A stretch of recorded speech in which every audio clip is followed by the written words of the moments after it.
Let's take the finalists to Burnham.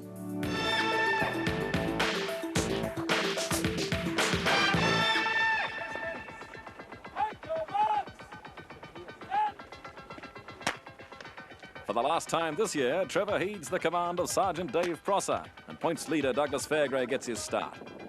Jeff away and Steve impatient to get going, and immediately these two are hard at it. As they climb the ramp, it's just the first of many major obstacles, and they get harder. This is a chance for Trevor to claw back the lead on points. The others know how strong he is in the general knowledge round.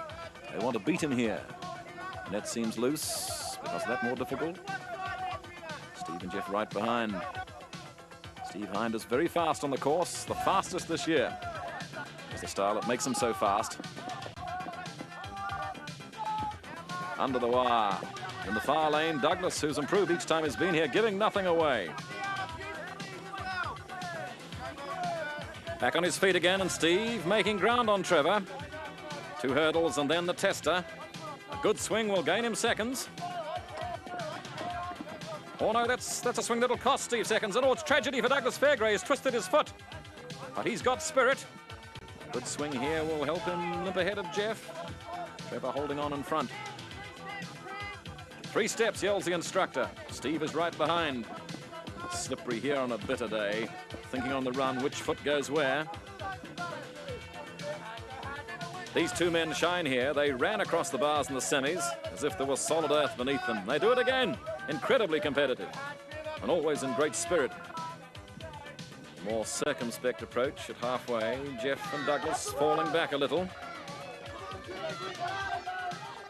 But up front there's nothing between them, and it's the way they've run before. Steve makes a break. Trevor is always there hounding him, waiting for a slip. The end of the catwalk, there's another obstacle where the right technique and a strong dose of confidence are essentials. They don't want for confidence. What they do want is the win. Steve is trailing on the scoreboard. 10 points would change things dramatically. Douglas favouring his sore foot or ankle, perhaps. Hasn't held him back, though. Steve makes a break. He'll be on the wall by the time Trevor gets out of the water. Trevor's not deterred. He still shows plenty of fight, although that lead is opening out. Classic rollover. Oh, it's the pace is starting to tell. The stumbles cost points. So much depends on what happens here. Steve launches himself down to the mud. The end of the 400-meter run in sight. Listen to the supporters. Steve tries, as he did in the semi-final, to launch himself forward. It's a little ungainly. It's cost him time. Trevor makes a marvellous landing. The supporters chorus their approval. Under the nets, Steve's side stroke technique was effective in the semi-final. Jeff has made his run too late now for the 10 points. Out from the net, they're in each other's way. Desperate stuff. Trevor sticks to his lane, but oh, down goes Steve, and the winning chance falls with him. 10 points for the tenacious Trevor Kitson. And spare a thought for the fastest man in the series and his awful luck. I didn't knock you off. While Steve recovers, it's just seconds back to the Edgecombe vet, Jeff Wakeman, and the sore but courageous Douglas Fairgrave. Douglas Fairgrave crossing the line in what will be his fastest time on the assault course ever. Desperate stuff in this final. Have you ever seen the last hurdle attacked like that? Let's go to the scoreboard. Steve scored 6, Trevor scored the possible 10, Jeff scored 4, and Douglas scored 2. So after round 4, the leader with a Krypton Factor of 26 is Trevor Kitson.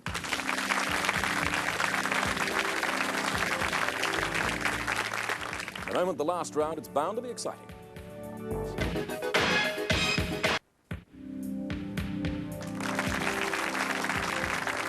Well, we've got a 10-point spread, and that's not a lot when there are at least 30 points available here. The training, the concentration, the effort, it all comes down to this last round. The cat and mouse game, staying quiet when you're in the lead, risking everything when you're not.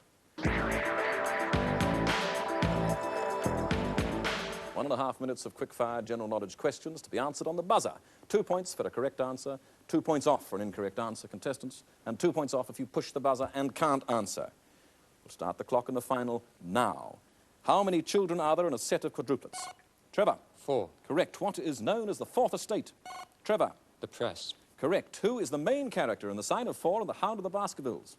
Trevor. Sherlock Holmes. Correct. What is the date of Independence Day in the United States, Trevor? July the 4th. Correct. Who composed the 4 violin concertos known as the Four Seasons, Jeff? Vivaldi. Correct. According to the poem, when she was good, she was very, very good, but where was a curl? Jeff? Right in the middle of her forehead. Correct. Which actor starred in Born on the 4th of July and Top Gun, Steve? Tom Cruise. Correct. What major Scottish city lies on the Firth of Forth, Steve? Forfar. Edinburgh. How many bowls does each player use in a Jeff? 4. 2. Who wrote the New Zealand play Forskin's Lament? Douglas? Greg McGee. Correct. What 4-stringed instrument is about 180 centimetres tall? Steve? Double bass. Correct, just in time. Who created Wall and his 4-footed friend in Footrot Flats? Jeff? Murray Ball. Precisely where would you find the quadriceps femoris muscle group, Douglas? On the leg. On the thigh. What name is given to a quadrilateral with just 2 parallel sides? Trevor? It's a trapezium. How many people participate in the square dance known as the quadrille? Jeff? 4. 8, 4 couples. How do we define the region at the beach called the foreshore?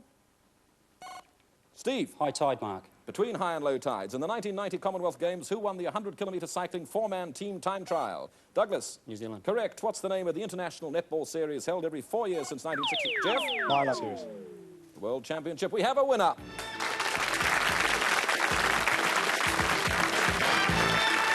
Well, for the first time in New Zealand Krypton Factor history, the reigning champion triumphs, and Trevor Kitson retains the Krypton Factor title from 1991. Warmest congratulations, Trevor. It's been quite a year for you in front of the cameras. And congratulations to you too, to Steve and Jeff and Douglas, for working so hard and providing us with the very best level of competition.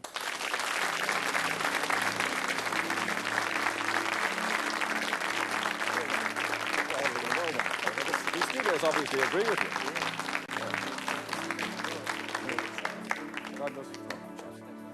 And we owe a vote of thanks to all the contestants who took part in the series, because they're the ones who prepared to expose themselves to the extraordinary demands of this competition. Until next time, from the Krypton Factor, goodbye.